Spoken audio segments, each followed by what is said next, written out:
79-р анги амар амгалангийн хийд. Тэгэхээр Тян ах тэр нууцлаг Юан бэжээ гэж Юров нүүрэндээ инээмсэглэл тодруулан Юаны цээжийг нална. Ах минь гэж мэдрээд л Юан гэж тоглогчийг сонирхоод байж л дээ. Харин тэр бяцхан охин гэдэг нь Шяохаа хэлсэн байж таарна. Гэхдээ яаж тэгж андуурд вэ наа? Хэрвээ аав ээж хоёрын талаар мэдчихвэл зочирдох бах та. Гэхдээ тэдэнд хэлж болохгүй, хэрвээ хэлчих юм бол түүнийг ашиглах байх. Ахыг дахиж зовоож шаналхахыг хүсэхгүй байна.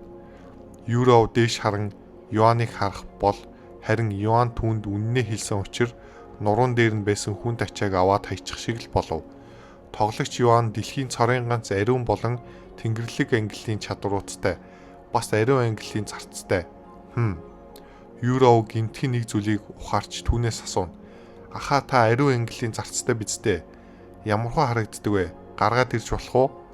Нөгөө гэд Юан Шяохаароо харснаа. Чи аль хэдийн харчихсан шүү дээ гэв. Юровч бас Шяохаароо хараад балмагтхан тэр.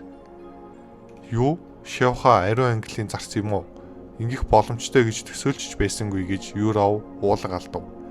Тэгээд л ийм хүчтэй байж таныг үргэлж дагаад яваад байж та түн шиг нэг олдог их азтай юм аа ахаа гэж Юров түнд хэлтэл Шяохаа толгойд сэгсрээд үгүй Шяохаа л Тян ахта учирсан аз. Одоо намайг Юан гэж дуудаж болно Шяохаа гэж Юан түнд хэлв. Мэдлээ Юан хаа, та өөрөө адал явдлаа ярьж өгөхгүй юм уу? Би тоглогч Юан тэр алдартай болсон түүхийг сонсомоор байна. Юанч толгой дохиод мэдээж. Тэгээд Юан тоглож эхэлснээсээ хойш зүйлсийг бүгдийг нь ярьж эхлэв. Шяохаатай хэрхэн уулзсан талаараа эхлээд тэгээд тэнгэрт тулдаж байсан хоёр хүчтэй хүний тухай болон нисэж буй сэлэн бүлгэнд болсон зүйлсээ ярив. Тэгээд дуудлага худалдааны газарт болсон зүйлс болон хэрхэн эд хөрөнгөөр тэргүүлэгчдийн шагсаалтыг нээсэн талаараа ярина. Тэр энэ ертөнц ямар аюултай болон чөтгөрийн алзыг хэрхэн устгаснаа ярив. Тэгээд сүүлд нь Пан хотод ирж уулын эзнийг устгаж хэдэн мянган оршин суугчтай хотыг аварч баатар болсон талаараа ярив. Юров амаа даран яг л уран зөгнөлт кино шиг түүхүүдийг сонсох бөгөөд дотроо түүнийг биширч байлаа. Ёстой янзтай адал явдалтай тулж яхаа та бараг төгсгөлд явж байхад бус тоглогчид дөнгөж эхэлж байгаа мэтэл. Хэрв та байгаагүй бол би энэ 7 хоногт навч түүсээр дуусах байсан бах. Таны зорилго юу вэ? Та юунд хүрэхийг хүсэж байна хаа? Би анхандаа энэ ертөнцийг чамтай хамт чимээгүй үзэж харахыг хүсэж байсан. Гэхдээ одоо бол гэд Юан хэсэг чимээгүй болсноо үргэлжлүүлэн хүчтэй болж хинч биднийг дээрлэхэж чадахгүй хүчрэг болох болно. Тэгвэл миний зорилго ноён Юаны ачаа болгүй хүчтэй болох юм байна гэж Юров инэв. Юан ч инээмсэглээд би хэлсэн шүү дээ. Юров чи тэр тал дээр санаа зовох хэрэггүй. Чамайг хичнээн ард тоцорсон ч би чамтай хамт тоглож бас дэмжих болно. Одоо таны жинхэнэ төргийг мэдсэн юм чинь тэр тал дээр дараахан загнахгүй шүү. Хэдэн цагийн дараа тэд хотод ирэхэд Юров хүмүүсийн анхаарлыг татахгүй тулд хотоос зайтай буухыг зөвлөсөн юм. Орох төлбөрөө төлчөөд Юров хамгаалагчдаас асууна. Амар амгалангийн хий таана байгааг мэдхүү. Энэ замаар чигээрээ явах юм бол 10 минутын дараа 3 давхар хийт харагдана гэж нэг хамгаалагч хариулах ба Юровын үзэсгэлэнтэй царайг харчаад баг зэрэг хичэнгүүрнэ. Баярлаа гэж Юров түүн рүү нэмсэглэхэд хамгаалагчийн зүрхэнд сум зогдох шиг болов. Хаашаа явахаа мэдсэн тэр хийдийн зүг алхана. Удалгүй тэд тансаг гэлтэй хийдэд ирэв. Орцгоё гэж Юан тэр хід дотогш орцгов. Амар амгалангийн хийдэд тавтай морил та бүхэн юугаар туслах вэ гэж лангууны ард зогсох ресепшн тэднэрөө алаллав. Өрөө хөслөх гэсэн юм гэж Юан хариулв. Ямар өрөөг нь авах уу? Дээд давхарт байх тусам илүү үнэтэй хүснэгттэй учир илүү сайн төвлөрөх болно. Хамгийн сайн өрөө өгч нь гэж Юан эргэлзэлгүй хариулв. 3 дахь давхарт 3 өрөө бий. Цаг нь 10 алт. 10 алт гинэ. Тулаанчдын оромжоос хямдхан юм байна гэж Юан дотроо бодов. 2 өрөө 10 цагаар авъя гэж Юан удалгүй хэлв. 200 алт болно. Юан толгой дохиод ресепшнд 200 алт өгөв. Нэрийг чинь мэдж болох уу?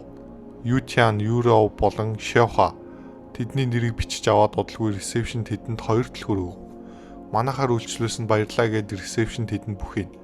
Тэгээд тэд 3 дахь давхарт гарч ирэхэд Юров Юанд хандан Ахаа би 4 цаг болоод сурч чадах хэсгээ үзье. Санаа зовлтгүй Юров.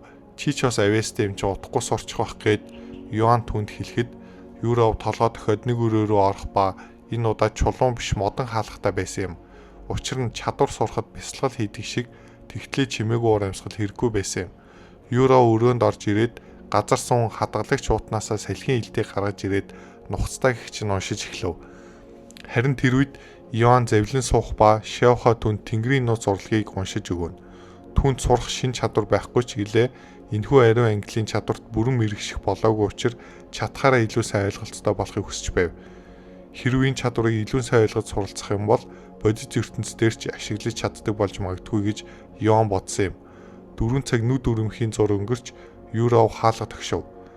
Яасан Юров сурч чадсан уу гэж Юан хаалга онгоолгоод асуув. Үгүй гэж Юров толгоос хэсрээд үргэлжлүүлэн гэхдээ одоо ойлгоход их ойрхон байна. Надад дахиад хэдэн цаг л хэрэгтэй байна. Хүснээрээ бол Юров 10 цаг хангалтгүй бол би төлөх болно гэж Юан түнд хэлв. Зүгээрээ хаа үлдсэн 6 цаг хангалттай гэж Юров итгэлтэй хэлчихэд өрөө рүүгээ буцаа оров. Юан ч бас буцаж ороод үргэлжлүүлв. Хэдэн цагийн дараа таны Тэнгэрийн нууц нурлагын талаарх ойлголт шин төвшөнд хүрлээ. Тэнгэрийн нууц урлагийн мэрэгсэн төвшин 2-3 болж эхлэв. Та Тэнгэрийн нууц урлагийн 3 дахь урлаг Тэнгэрлэг эзэмшилд суралцлаа. Тэнгэрлэг эзэмшил, англи, ариун, мэрэгсэн төвшин 1. Тайлбар өөрийн эзэмшил дотроо үнэмлэхгүй эрх мэдлийг тогтоож, тулааны талбарт эзэмшил доторх дайснуудыг дарангуйлж, дарамт учруулах болно. Тэнгэрлэг эзэмшил гэж Юан тэрхүү чадварыг сурахад амдаа бутнав. Баяр хүргэе Юан хаа, та сүнслэг дайчин мөртлөө аль хэдийн миний сурсан төвшөнд ортчихлоо гэж Шиохо түнд хэлв. Баярлалаа Шиохо, миний доор байгаа энэ хүснэгт их гайхалтай юм. Миний бодол санаа илүү тайван бас төвлөртөлж бас сайн байна. Бидэнд өшөө цаг үлдсэн ч гэсэн гарч Юров хүлээцгээе гэж Юан хэлв. Тэгээд Юан тэр хоёр өрөөнөөс гарч ирж Юровыг сүүлийн цагаа дуустал нь төвчээртэй хүлээв. 80-р анги. Хариу. Та салхи илдэд суралцлаа. Салхи илд, англил хийгэл, мэрэгсэн төвшин 1. Тайлбар. Салхи илд бий болгож дайснаас алсаас хэрчин. Дор хаяж 500 энерги шаардлагатай. Тиймээ эцэст нь сурчлаа гэж Юров илүү цаг гар өрөөгүүд болон сурсандаа баярлан уулга алтна. Хэрэг цаг үлдсэн бол гээд хаалганы хажуудах самбар руу харав. 10 минут үлдсэн гэж Юров ганц эгэл английн чадвар сурах гэж 10 цаг болсондоо цочирдно. Амьсгалж байгаа мэт амархан сурчдагтыг тэн ахыг гүйцэхгүй юм байна гэж Юров чангаар санаалдав. Тэгээд Юров салхи илдээ уутандаа хийчгээд гарч Юаны өрөөг тогших гэтэл аль хэдийн гарч ирсэн түүнийг хүлээж байв. Ахаа та хизээ гарч ирсэн юм. Таныг удаан хүлээлгээгүй үсттэй. Үгүй би саяхан гарч ирлээ. Тэгэд юу болсон? Сурч чадсан уу? Гэд Юров толгой дохиод үргэлжлүүлэн 10 цагт арай гэж амжлаа. Баяр хүргэе Юров. Тантай харьцуулахад энэ юу ч бишээ гэж Юров толгоос хэсрэв. Тийм бишээ. Та намайг аргах гэсний хэрэггүй. Би өөрийнхөө чадварыг ялгааг үргэлж мэддэг байсан учраас энэ шин зүйл биш. Ямар тач шин чадвар сурсан юм чинь хэрэглэж үзмээр байна. Явж хэдэн мангас агнцгаая. Юан толгой дохиод тгий хаашаа явах уу? 1 болон 2 дугаар төвчний сүнслэг шав мангастай газар бол хаач байсан болно. Хотоос холгүй нэлээд хідэн 3-аас доош төвсний сүнслэг шав мангасууд байна гэж түнд Шиохо хэлв. Сайн байна, тэгвэл явцгаая. Тэгээд тэд доош бууж ресепшнд түлхүүрээ өгөөд гарч яв. Гадаа гарч ирснийхаа дараа Юан Юров тврээд сэлэмдэр үсрэн гарав. Удалгүй тэд тэнгэр төрж хэдэн минутын дараа хотоос холгүй гарч ирэв. Бидний доор хэдэн 1-р төвчний мангасууд байна гэж Шиохо түнд хэлв. Би тэдэнтэй тулдмаар байна гэж Юровд хэлнэ. Шиохо толгой дохиод тэд доош буув. Хаана юм гэж Юров буусныхаа дараа асуулаа. Тэнд 200 метрийн зайд. За, Юров тэрхүү зүг рүү түргэн алхах ба шин чадвараа туршиж үзэхээс тэсэн ядаж байв. Юров мангасууд явчихгүй шүү дээ гэж Юан түүнийг доголсон байдалтай хараад инээмсэглэнэ. Удалгүй Юровд хэвийн бус хэмжээтэй улаан нүдтэй улбар үстэй үнэг харагдав. Энэ улаан үнэг нь нүдт байна. Энэ их хурдан ч гэлээ сул дараа учир эхний цохилтоор онохгүй бол зүгтчихсэн шүү гэж Шиохо зөөлнөр хэлв. Юров толгой дохиод нэхмэлж бэлцуухаа гаргаж ирв. Тэгээд гүн амьсгаа аваад энерги өрөмтлүүлэн дэврээ дэв. Салхин илд урт сэлэн мэт харагдах салхин түүний дэврээс гарan үнэг рүү гинт довтлов. Гэвч Юров анх удаа ашиглаж байгаа учраас үнэгнээс хол зөрөв. Салхин илд агаарт эргэлцснээ ойр байсан модыг амархан гихч нь устгав.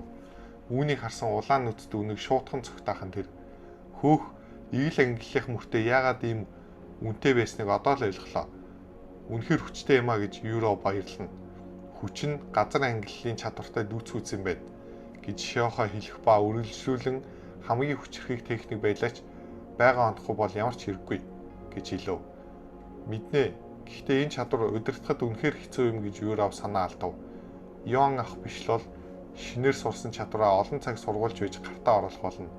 Хэдэн 100 цаг болсон ч ахын авч өгсөн энэ чадварт заавал төгсрөх болно гэж Юров шийдэмгий хэлв.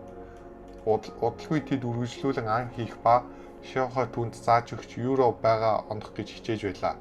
Цагийн турш олон удаа алдсны эцэст Юров байгаа онох бөгөөд модтой хавсран хоёр хувааж орхив. "Ваа, энэ чадвар арай л хүчтэй юм шүү" гэж Юров бараг дэлбэрэх төгсөн мангасын цогцыг хараад хэлв. "Хүчтэй байх тусам сайн юм шүү" гэж Юан түүний юунд санаа зовоод байгааг ойлголгүй асуулаа. Тийм ч хэлээд дэндүү зэрлэг юм гэж Юров санаа алдна. Яаж түүн шиг хээцэр бүсгүй ийм зэрлэг чадвар ашиглаж болно гэж эн чинь түүний ялтам төрхийг үгүй хийх юм байна. Тэгвэл шин техник авах уу гэж Юан түүнээс асуув. "Үгүй дээ, зүгээр их зэрлэгч хийлээ, би дургүй биш. Зүгээр л дайсан маань хуваагдаж байгааг дасах хэрэгтэй л байх" гэж Юров хэлв. Ямартаа ч үргэлжлүүлцгээе.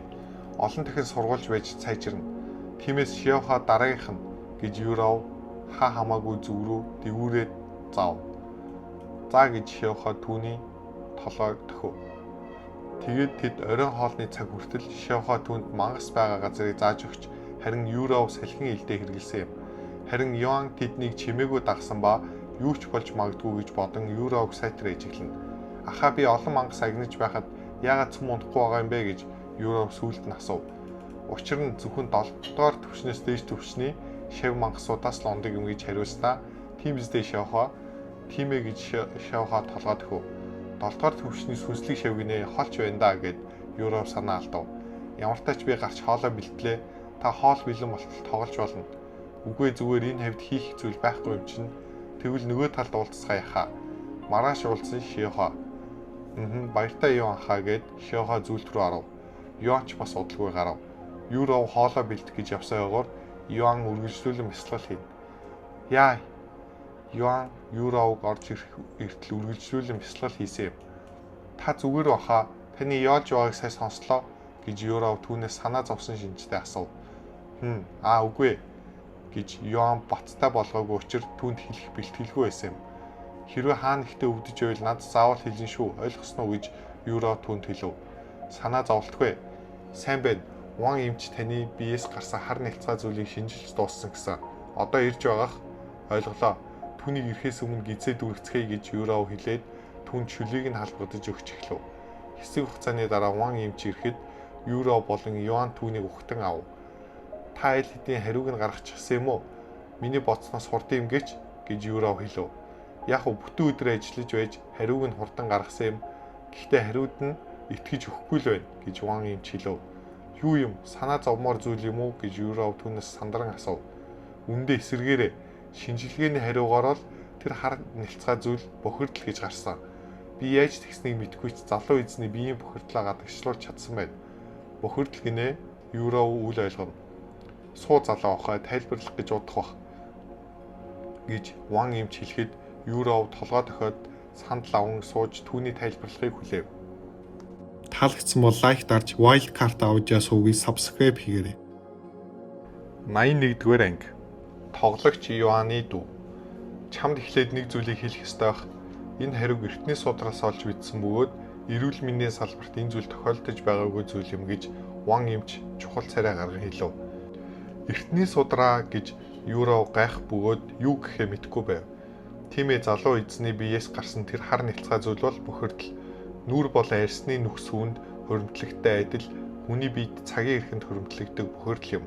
Үүнийг амархан хөөж гаргачих болдгүй ба хүний бие мах бодийн гүн шингэсэн байдаг зүйл. Тийм бол яагаад ахт минь тийм зүйл тохиолдов? Үндэ би ч мэдэхгүй байна гэж Ван Эмч хэлэх ба дэлхийн шилдэг эмч нарын нэг байж ийм зүйл хэлж байгаадаа ичиж байсан юм. Тэр эртний сударт чинь бичээгүй байсан гэж үү? Харамсалтай нь үгүй. Юро ах руугаа харчаад үргэлжлүүлэн тийм бол та яагаад сайн зүйл гэсэн юм? Учир нь бохирдол хүний биед муу учраас үүнээс олж бид үхэхгүй ч биенээсээ хөөж байвал сайн. Тэгэхээр хүн болгонд байдаг зүйл бахнэ. Тийм ээ.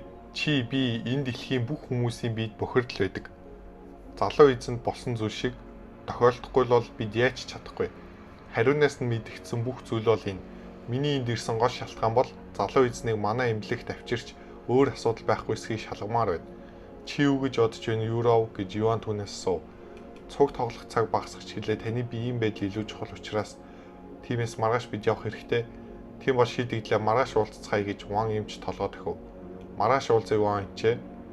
Ван Эмч явсны дараа Юров түүнийг арчиж цэвэрлснийхаа дараа орондоо оруулав. Юаны өрөө цэвэрхэн болсон ч гэлээ түүний өрөөнд үнэр нь үнэрсэн хിവэр байгаа учраас хэд хоногтой өрөөндөө байдлахаар болсон юм. Юан унтсны дараа Юров интернет ухаж эхлэв. Гэхдээ энэ удаад Юров тоглогч Юан гэсэн нэрийг харах болгонд түүний нүүрэнд бахархлын инээмсэглэл тодорно.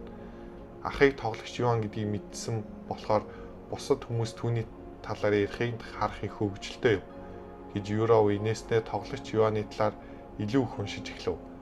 Юров олон минут уншсны эцэст өөрөө нийтлэл бичмээр санагдлаа. Тэгээд Юров шинэ хаяг нээсэн ба тоглогч Юаны дүү гэсэн нэртэй болгоод би тоглогч Юаны дүү байна. Хүссэн зүйлээ асуу гэж нийтлэл бичв. Ямар асуулт хүлээн авахаа харъя гэд Юров хүлээв. Гэтэл минут ч болоогүй хахад хүмүүс сэтгэл бичиж эхлэв. Чи Юаны дүү юм бол би аав нь байна. Ха. Шинэ хаяг нээгээд Юаны дүү гэсэн учраас иймэрхүү сэтгэл бичнэ гэж мэдэж байсан юм гэж бодон Юровыг нэмсгэлв. Эхний сэтгэлийг уншиж дуустал дараагийн сэтгэл орж ирв. Цоо шинэ хаяг өөрийгөө тоглогч Юаны дүү гэхэн с ижигтэй байна. Дараагийнх нь чи үнэхээр тоглогч Юаны дүү юм бол батал мөрөөдөд байгаа юм уу? Хин ийм юмд итгэнэ гэж маш муу хошигнол байна. Юров тэрхүү сэтгэлдлүүдийг харж байгаа толгоос хэсрээд ноутбукээ хаав. Жинхнээсээ асуусан ч гэсэн би хариулахгүй байсан юм чинь гэд Юров орондоо оров.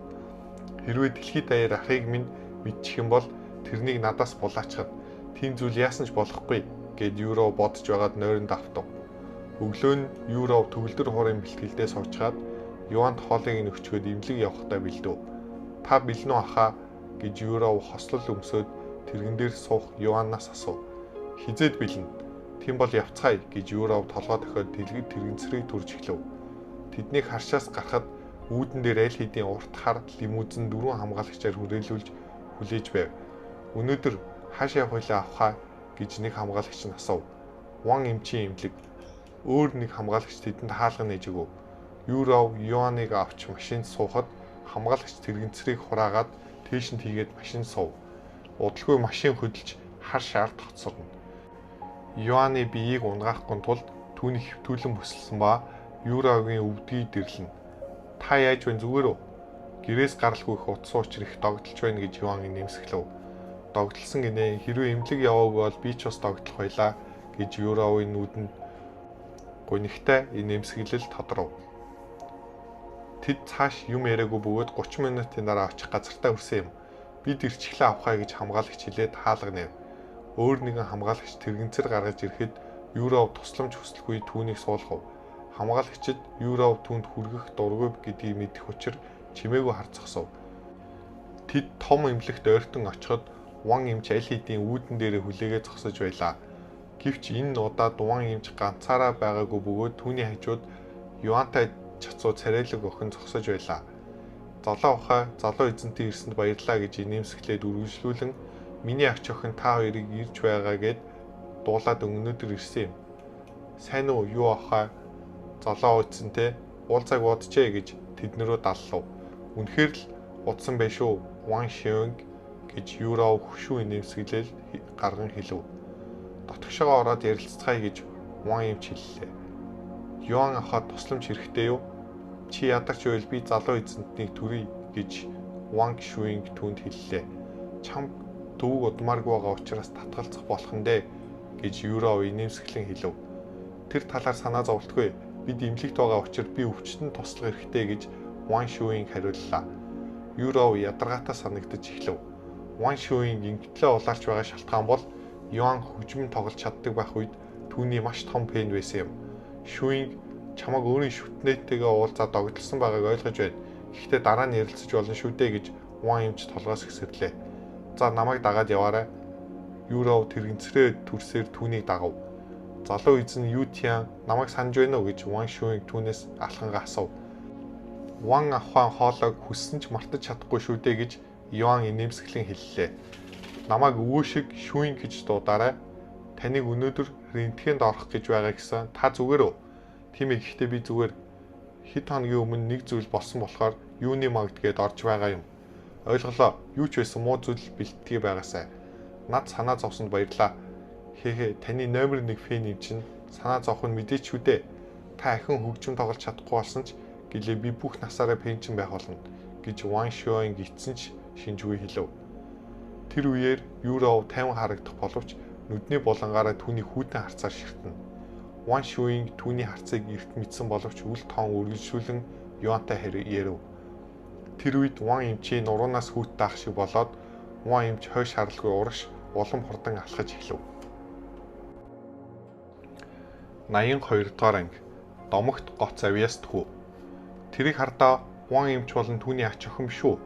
Тэднийг дагаж яваа хоёр хин юм бол тэд их чухал хүмүүс болтой. Алтан гарт эмчээр эмчлүүлж байгаа гэхээр бусад өвчтөн болон ажилчид Юро болон Юан Ван эмчийг дагаж яваад шивнэлдэж эхлэх ба Ван эмч өвчтөнгөө өөрөө өгтөж авах нь ховор зүйл юм. Чи Шинко байж таараа. Энэ бол юу гэр бүлийн манай эмнэлгийн хүндэт доноруудын нэг. Бас тэдний нэг хүүхэд нь манай эмнэлгийн хяналтанд байдаг юм. Тэд идэвхшгүй өвчин тусчихсан юм гэж олон жил ажилласан нэг эмч хэлв. Хүлээгээрээ чи сая юу гэр бүл гэсэн үү? Тэр урлагийн салбарын томчуудын нэг ялангуяа хөгжмийн салбар уу? Би буруу санаагүй бол тэдний үе удан болгонд зоолттой нэг гоц авьяасан төрдөг гэсэн. Тийм ээ, тэр юу гэр бүл чинь. Гайхалтай. Тэгвэл тэр залуу ахгай 16 таатай төгөлдөр хуурын улсын аврагад 3-т орсон Юро байх ёстой. Тэр зурагтаар гардгаас илүү үзэсгэлэнтэй юм гээч. Тэр тэрэгцэртэй хүн хин юм. Танихгүй юм байна. Чи Юро мэддэг юм чинь тэр хүүг мэдэж байх учиртай. Тэр өвчнөөсөө олж тис өөр болсон ч ихлээ суу авьяаст хүү Ю Тян юм шүү дээ. Хүлээ. Тэр Ю Тян гэж үү? 10 наснаас өмнө бүхэл хөгжмийн зэмсгээр дэд шагналуудыг хүртсэн Домогт гоц авьяасны Ю Тян гэж үү? Чи хэлээгүй бол би танихгүй байлаа. Тийм ээ, өвчнөд нэрвэгдсэн их харамсалтай шүү. Тэгээгүй бол одоо Домогт хөгжимчин болчихсон байхгүй юу? Зурагтаар харахаа болсноос нь хойш хараагүй юм байна. Яг л завхарсан юм шиг алга болсон. Түүнийг сүүл зурагтаар харахад сохорсон ч гэлээ төгс тоглож байсан. Тэнгэр түүнд атаархаа шийтгсэн байх. Түүнийг ахин тайзан дээр харна гэвэл би юу ч хийхэд бэлэн байна. Би ч бас сувилагчид тэдний талаар ярих хооронд Юан тэр хэд очих ёстой тасагтаа хүрч очив. Залуу эзнийг бэлэн үед рентгений ширээн дээр хэвтүүлчихээрэй гэж Ван эмч Юровд хэлв. Би туслая гэж Ван Шүйн Юровд хэлв. Баярлаа. Юро өөрөө хийж чадах ч гэлээ Ван Шүйн энэ удаа төрөлсөнгүй. Учир нь Юро бусад эмэгтэйчүүдийг Юанд ойртох дургүй байдаг ч түүнд ийм зүйл тохиолдсны дараа Ван Шүйн одоо хүртэл хүндэтгэлтэй байгаа нь түүнд таатаа санагдаж байсан юм. Юаныг ширээн дээр гарсны дараа тэд хажуу өрөөнд орж түүний шилний цаанаас ажиглана. За одоо эхэллээ шүү гэж Ван эмч микрофоноор хэлээд компьютер дээр юм бичиж эхлэв. Рентгений төхөөрөмж ажиллаж Юан капсул дотор оров. Рентген удаан ажиллах учир Ван Шүйн тэр хооронд хөгжим тавихаар шийдлээ. Юров тэрхүү төгөлдөр хуурын аяыг сонсоод чи энийг л сонсдог юм уу? Яг тийм гэж эргэлзэлгүй толгойд өгв. Би залуу эзнээ бусад аянд дуртайч энэ аян хамгийн гайхалтай. Юров хэлэх үг байхгүй байсан тул Ван Шүйн тавьсан Юаны тоглосон аяыг олон дахин сонсно.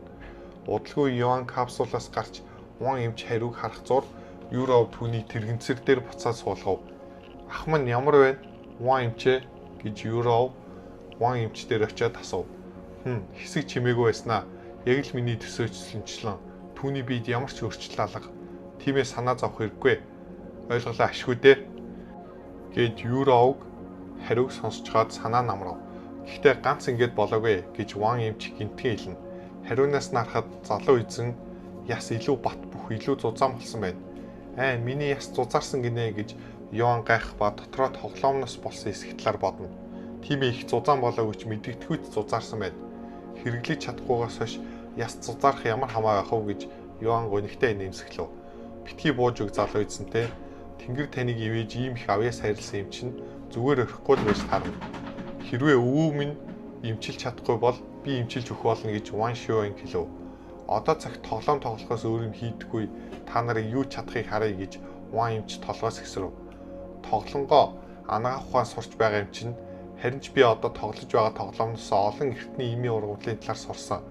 Эртний эмийн ургамал гинэ чи ч бас онлайн тулаанчдыг тоглож байгаа юм уу? Гэж Ван Шюэнг түүн рүү гайхширан харна. Би ч бас дүүтэйгээ хамт тоглож байгаа. Хүлээ би үл хүндэтгэх гэсэн юм биш шүү. Гэхдээ ийм байдалтайгаар тоглож чадж байгаа гэж үү? Гэж Ван Шюэнг асуув. Тийм яаж болж байгааг нь мэдэхгүй ч гэлээ би тоглоом дотор бие хөдөлгөж бас харж чадж байгаа. Ван эмч болон Ван Шюэнг алмаархан тэр. Нэрээ би энэ талаар сонсож байсан юм байна.